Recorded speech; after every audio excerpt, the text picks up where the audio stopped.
Hello అందరికీ. Beginners blouse ఎంత పర్ఫెక్ట్‌గా కటింగ్ చేసినా కూడా ఫ్రంట్ పార్ట్‌లో చాలా మిస్టేక్స్ చేస్తారు. సో, ఫ్రంట్ పార్ట్‌లో ఎలాంటి మిస్టేక్స్ లేకుండా పర్ఫెక్ట్ ఫిట్టింగ్‌తోని రావాలి అంటే మనం ఒక 6 పాయింట్స్ అయితే మంచిగా గుర్తుపెట్టుకోవాలి.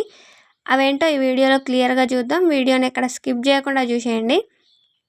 ఫస్ట్ అయితే బ్యాక్ పార్ట్‌ని అయితే కటింగ్ చేసేసుకోవాలి. మీది ఒకవేళ క్రాస్ కట్ బ్లౌజ్ అయితే క్రాస్‌గా పెట్టేసుకోండి. స్ట్రెయిట్ కట్ బ్లౌజ్ అయితే స్ట్రెయిట్‌గా పెట్టేసుకోండి. క్రాస్ కట్ బ్లౌజో, స్ట్రెయిట్ కట్ బ్లౌజో మీకు ఎట్లా తెలవాలి అంటే కస్టమర్ మీకు కొలత బ్లౌజ్ ఇచ్చినప్పుడు ఫ్రంట్ పార్ట్ ఇట్లా లాగినప్పుడు సాగుతేనేమో అది క్రాస్ కట్ బ్లౌజు.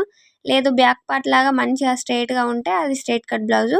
మీరు ఒకసారి చెక్ చేసుకొని ఇట్లా పెట్టేసుకోవాలి. నీట్‌గా మొత్తం అరేంజ్ చేసుకున్న తర్వాత బ్యాక్ పార్ట్ ఎట్లా అయితే ఉందో సేమ్ ఫ్రంట్ పార్ట్‌ని కూడా అదే విధంగా మార్కింగ్ చేసేసుకోవాలి. మీకు బ్యాక్ పార్ట్ కూడా పర్ఫెక్ట్ ఫిట్టింగ్‌తోని కటింగ్ కావాలి అనుకుంటే మన ఛానల్‌లో వీడియోస్ ఉన్నాయి. మీకు వీలైతే వెళ్ళి ఒకసారి చెక్ చేయండి. ఇట్లా మొత్తం బ్యాక్ పార్ట్ ఎట్లా అయితే ఉందో అట్లా మార్కింగ్ చేసేసుకోవాలి. మీకు ఇక్కడ ఒక డౌట్ రావచ్చు. చాలామంది వీడియోస్‌లలో 2 ఇంచెస్ ఫోల్డ్ చేయమని చెప్తారు కదా! సో, అట్లా చేయకపోయినా మనకు పర్ఫెక్ట్ ఫిట్టింగ్‌తోని ఎట్లా మార్కింగ్ చేసుకోవాలో ఈ వీడియోలో చూపిస్తా. ఇక్కడ మొత్తం అంతా మార్కింగ్ చేసుకున్న తర్వాత మనం షోల్డర్ ఖర్చు కోసం ఇక్కడ మార్కింగ్ చేసుకున్నాం కదా బ్యాక్ పార్ట్‌లో. అదే ఖర్చు ఎక్కడి వరకు అయితే ఉందో అక్కడి వరకు ఫ్రంట్ పార్ట్‌లో కూడా ఇటు సైడ్‌కి మార్కింగ్ చేసుకోండి. తర్వాత నెక్ కోసం, షోల్డర్ కోసం ఎంత తీసుకున్నామో మధ్యలో మార్కింగ్ చేసేసుకోండి పైనకు. ఆర్మ్ రౌండ్ తిరిగే దగ్గర కూడా మనం స్ట్రెయిట్‌గా లైన్ డ్రా చేసుకుంటాం కదా! అక్కడ కూడా ఒక మార్కింగ్ చేసుకోండి. తర్వాత ఖర్చు కోసం ఎంతైతే తీసుకున్నామో అక్కడ కూడా మార్కింగ్ చేసుకుంటే మీకు ఈ 4 పాయింట్స్ అయితే మార్కింగ్ చేసుకోవాలి ఖచ్చితంగా. ఆ తర్వాత ఫస్ట్ షోల్డర్ ఖర్చు అయితే డ్రా చేసేసుకుందాం. ఇట్లా షోల్డర్ ఖర్చు మీరు ముందే డ్రా చేసుకుంటే ఫ్రంట్ పార్ట్ పొడవు పోల్చుకునేటప్పుడు మీకు కన్‌ఫ్యూజ్ లేకుండా ఉంటది. అందుకని ఇట్లా నేను క్రాస్‌గా లైన్స్ కూడా డ్రా చేస్తున్నా మీకు కన్‌ఫ్యూజ్ లేకుండా ఉండాలి అని. ఇక్కడ ఒక స్ట్రెయిట్‌గా లైన్ డ్రా చేసుకుంటే మీకు ఇక్కడ వరకు నెక్, షోల్డర్ అనేది ఈజీగా అర్థమవుతది. ఇప్పుడు ఫ్రంట్ నెక్ పొడవు కోసం హుక్స్ కాజా పట్టి సైడ్ తీసుకొని షోల్డర్‌ని ఎగ్జాక్ట్‌గా ఖర్చు కింద పెట్టుకోవాలి. ఎందుకంటే మనం స్టిచ్ చేసుకుంటే ఖర్చు లోపలికి వెళ్ళిపోతుంది కదా! అక్కడి నుంచి కింద పెట్టేసుకొని మీరు ఇక్కడ హ్యాండ్‌ని ప్రెస్ చేసుకుంటే మీకు ముడతలేం రాకుండా మీరు డ్రా చేసుకున్న లైన్ ఉంటది కదా మన సైడ్‌కి ఎక్కడి వరకైతే కరెక్ట్‌గా వస్తుందో అక్కడి వరకు ఒక మార్కింగ్ చేసేసుకోండి. తర్వాత ఎంతొచ్చిందో ఒకసారి కొలుచుకోండి. ఏ సైజు వారికైనా 6 ఇంచుల కన్నా ఎక్కువనే ఉండాలి. అంటే 6:30, 7, 8 అట్లనే ఉండాలి తప్ప 5, 6 అది బోట్ నెక్‌లకు ఉంటది. నార్మల్‌గా అయితే నార్మల్ బ్లౌజులకి 6 ఇంచులు ఖచ్చితంగా ఉండాల్సిందే. తర్వాత ఒక పావించు పైనకి మార్కింగ్ చేసేసుకొని లైన్ డ్రా చేసుకోండి. మనకు ఖర్చు కోసం కావాలి కాబట్టి. మీరు పైన ఎంతైతే తీసుకున్నారో దానికి ఒక హాఫ్ ఇంచ్ యాడ్ చేసుకొని కిందకి మార్కింగ్ చేసుకోండి. ఇట్లా క్రాస్‌గా కలిపేసుకొని రౌండ్ మార్కింగ్ చేసుకుంటే ఈజీగా అయిపోద్ది. ఇక్కడ రౌండ్ నెక్ వరకు పర్ఫెక్ట్‌గా వచ్చేసింది. తర్వాత చాలామంది ఫేస్ చేసే ప్రాబ్లమ్ ఏంటిదంటే షోల్డర్స్ జారిపోతాయి. నార్మల్‌గా బిగినర్స్‌కి బ్లౌజులు ఇచ్చేది మిడిల్ ఏజ్ వాళ్ళే ఉంటారు. ఎందుకంటే వాళ్ళు డోరీస్ పెట్టుకోరు కాబట్టి వాళ్ళకు షోల్డర్స్ డ్రాప్ అవ్వకుండా స్టిచ్ చేస్తే ఫిట్టింగ్ పర్ఫెక్ట్‌గా కుదురుతుంది. అందుకోసమని మనం నార్మల్‌గా ఎంత తీసుకుంటాం? ఒక హాఫ్ ఇంచ్ వరకు తీసుకుంటాం చంక లోతు. కానీ ఇక్కడ ఒక పావించు మందం తీసుకోండి. మిగిలిన పావించు మనం షోల్డర్ కోసం మార్కింగ్ చేసుకున్నాం కదా! అక్కడి నుంచి లోపల సైడ్‌కి అంటే మన సైడ్‌కి ఒక పావించు లోపలికి మార్కింగ్ చేసుకోండి.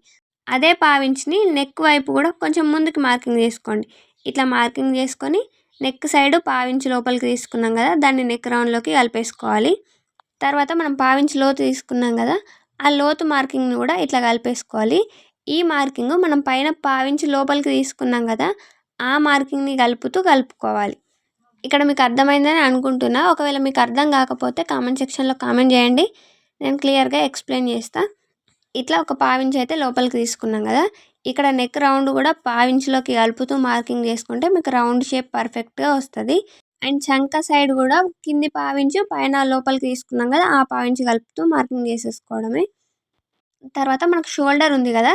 దాన్ని కూడా ఒక్క పావించు మందం కిందకి దించేసుకోండి. చూసిర్రు కదా! ఇట్స్ నెక్ సైడ్ వైపుకు ఒక పావించు లేదంటే ఒక గీత మందం కిందికి ఇట్లా మార్కింగ్ చేసుకుంటే మీకు షోల్డర్స్ ఎక్కడ డ్రాప్ అవ్వవు. సో, ఈ 3 టిప్స్ అయితే మీరు ఖచ్చితంగా పాటించండి. మీకు షోల్డర్స్ అనేవి ఎక్కడ డ్రాప్ అవ్వవు. తర్వాత ఉక్స్ కాజా పట్టి పొడవు ఎట్లా తీసుకోవాలో చూపిస్తా. మనం హాఫ్ ఇంచ్ ఖర్చు మార్కింగ్ చేసుకున్నాం కదా! దాన్ని వదిలేసి అక్కడి నుంచి ఉక్స్ పట్టి ఇట్లా పెట్టేసుకోండి. ఫ్రంట్ పార్ట్ షేప్ బెల్ట్ ఎక్కడైతే జాయిన్ చేసి ఉందో అక్కడ ఒక మార్కింగ్ చేసుకోండి. తర్వాత 2 జాయింట్ చేసేటప్పుడు మనకు ఖర్చు కావాలి కాబట్టి దానికోసం ఒక హాఫ్ ఇంచు, పైన డాట్ వేసుకుంటాం కాబట్టి దానికోసం ఒక హాఫ్ ఇంచు. ఇక్కడ మొత్తం కొలుచుకుంటే నాకు 4.5 ఇంచుల వరకు వచ్చింది. లేదు మీకు ఇట్లా ఇబ్బంది అవుతుంది అనుకుంటే ఎవరికైనా సరే 3 నుంచి 3.5 ఇంచుల వరకు కింది నుంచి పైకి పెట్టేసుకోండి. అట్లా కూడా సెట్ అయిపోద్ది. ఇప్పుడు ఇక్కడ మెయిన్ పాయింట్ వచ్చేసి ఫ్రంట్ పార్ట్ పొడవు. చాలామంది ఇట్లా లాగి పెట్టి తీసుకుంటారు. ఇట్లా తీసుకోవడం వల్ల చెస్ట్ లూజ్ వస్తది. సో, అట్లా కూడా మనకు ముడతలు వచ్చే ఛాన్సెస్ ఎక్కువ ఉంటాయి. ఇంకొంతమంది బిగినర్స్ ఏం చేస్తారంటే మనం ఆల్రెడీ ఇక్కడ షోల్డర్ ఖర్చు కోసమనే మార్కింగ్ చేసుకున్నాం. ఆ ఖర్చుని కూడా ఫ్రంట్ పార్ట్ హైట్‌లో పట్టేసుకొని ఇట్లా మార్కింగ్ చేసుకుంటారు. ఇట్లా మార్కింగ్ చేసుకుంటే మనకు ఒక హాఫ్ ఇంచ్ వరకు తగ్గుతది. అట్లా తగ్గినప్పుడు కూడా ఫ్రంట్ పార్ట్‌లో టైట్‌గా పట్టేసుకొని ముడతలు వచ్చేస్తాయి. సో, అట్లా కాకుండా మనం నార్మల్‌గా బ్యాక్ పార్ట్‌ని ఎట్లయితే కొలుచుకుంటామో అట్లా నీట్‌గా కొలుచుకుంటే మీకు పర్ఫెక్ట్‌గా వస్తది. పైన షోల్డర్‌ని ఇట్లా డబుల్ ఫోల్డింగ్ చేసుకోండి. అంటే మధ్యలోకి ఫోల్డ్ చేసుకొని కింద మీకు మెయిన్ డాట్ ఉంటది కదా! అక్కడ వరకు ఇట్లా పట్టేసుకొని జస్ట్ ఇట్లా పెట్టేసుకోండి. ఖర్చుని వదిలేసుకొని అక్కడి నుంచి నీట్‌గా పెట్టేసుకొని ఇట్లా ప్రెస్ చేసుకోండి. ముడతలేం లేకుండా నీట్‌గా ప్రెస్ చేసుకుంటే మీకు కరెక్ట్ పాయింట్ అనేది వచ్చేస్తది. కింద మీకు ఎక్కడైతే ఫ్రంట్ పార్ట్ షేప్ బెల్ట్ కలుస్తుందో అక్కడికి ఒక మార్కింగ్ చేసుకొని కింద ఒక హాఫ్ ఇంచ్ ఎక్స్ట్రా తీసేసుకోవాలి. ఇట్లా తీసుకున్న తర్వాత స్ట్రెయిట్‌గా లైన్ డ్రా చేసుకోవాలి. ఆ తర్వాత డాట్స్ కూడా కరెక్ట్ ప్లేస్‌లో ఎయ్యరు చాలామంది. సో, అలాంటి వాళ్ళ కోసం 2.5 ఇంచులకి ఫస్ట్ మార్కింగ్ చేసుకోండి. ఆ తర్వాత డాట్ విడ్త్ ఎంతుందో చూసుకోండి. నాకు ఇక్కడ 30 ఇంచు వరకు వచ్చింది. నేను 1.5 ఇంచులో మార్కింగ్ చేసుకుంటున్నా. మీరు కొలత బ్లౌజ్‌లోంచి తీసుకొని ఎంతైతే ఉందో అంత మార్కింగ్ చేసుకోండి. ఇప్పుడు ఉక్స్ కాజా పట్టీ సైడ్ నుంచి ఈ డాట్‌లోకి కలిపేసుకుంటే అయిపోద్ది. అంతే. ఇప్పుడు అటు సైడ్ కూడా మనం పొడవు చూసుకోవాలి కాబట్టి ఫ్రంట్ పార్ట్‌ది కుట్టేటప్పుడు ఒక హాఫ్ ఇంచ్ ఖర్చు పోతది కాబట్టి ఖర్చు దగ్గర నుంచి పట్టేసుకొని ఎక్కడి వరకైతే మనం జాయింట్ చేసుకున్నామో అక్కడ వరకు మార్కింగ్ చేసుకొని కిందకి ఒక హాఫ్ ఇంచ్ ఎక్స్ట్రా మార్కింగ్ చేసుకొని ఈ డాట్ ఎండింగ్ పాయింట్ నుంచి ఇట్లా కలిపేసుకోండి స్ట్రెయిట్‌గా. సో, ఇక్కడి వరకైతే మీకు క్లియర్‌గా అర్థమైంది కదా! ఇప్పుడు డాట్స్ ఎట్లా మార్కింగ్ చేసుకోవాలో చూద్దాం. డాట్ ఎంతుందో కొలుచుకొని మిడిల్ పాయింట్‌ని మార్కింగ్ చేసుకోండి. ఇప్పుడు ఫస్ట్ లైన్ నుంచి ఎంతైతే వస్తుందో అదే మార్కింగ్‌ని పైన కూడా మార్కింగ్ చేసుకుంటే మీకు డాట్ అనేది స్ట్రెయిట్‌గా వచ్చేస్తది. ఇక్కడ నాకు డాట్ పొడవు 2 ఇంచులు వచ్చింది. దానికి హాఫ్ ఇంచ్ ఖర్చు యాడ్ చేసుకొని 2.5 ఇంచులకి మార్కింగ్ చేసుకొని ఇట్లా స్ట్రెయిట్‌గా లైన్ డ్రా చేసుకుంటే అయిపోద్ది. ఇంకా వీడియోని ఎవరైనా లైక్ చేయని వాళ్ళు ఉంటే లైక్ చేసేయండి. తర్వాత ఉక్స్ కాజా పట్టీ సైడ్ కూడా ఖర్చుని వదిలేసి ఎంతైతే ఉందో అంత కొలుచుకోండి. ఇప్పుడు దాన్ని మిడిల్‌లోకి ఫోల్డ్ చేసుకుంటే అక్కడ ఒక మార్కింగ్ చేసేసుకోండి. ఇప్పుడు ఇక్కడ ఒక 2.5 నుంచి 2.5 ఇంచుల వరకు మార్కింగ్ చేసుకోవచ్చు. నేను ఇక్కడ 2.5 ఇంచులకి మార్కింగ్ చేసుకుంటున్నా. ఇక్కడ కూడా స్ట్రెయిట్‌గా లైన్ డ్రా చేసుకుంటే మీకు రెండో డాట్ కూడా అయిపోద్ది. ఇప్పుడు మూడవ డాట్ కోసం చంక రౌండ్ దగ్గర నుంచి మెయిన్ డాట్ పైన ఇట్లా 2 కలిపి ఇట్లా కొంచెం లాగినట్టు పట్టుకుంటే మీకు ఒక లైన్ లాగా ఫార్మ్ అయితది.